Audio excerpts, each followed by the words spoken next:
সতীর্থর গোল করা দেখে ড্রেসিং রুমে বসে হাসতে হাসতে শেষ লিওনেল মেসি। প্রিয় দর্শক, বিশ্বকাপের নকআউট পর্ব অনেক আগেই নিশ্চিত করে ফেলেছিলেন আর্জেন্টিনা। তাই এই ম্যাচটি হারলেও সমস্যা নাই, মেসিকে ছাড়া জর্ডানের বিপক্ষে মাঠে নামেন আর্জেন্টিনা।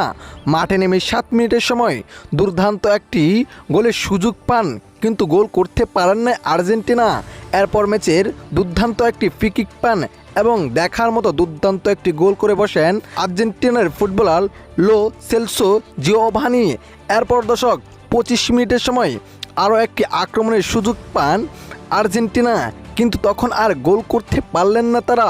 ফলে ম্যাচের 30 মিনিটের সময় দুর্দান্ত একটি পেনাল্টি পান আর্জেন্টিনা। অবিশ্বাস্য পেনাল্টি করেন মার্টিনেজ, 2 গোলে এগিয়ে যান আর্জেন্টিনা।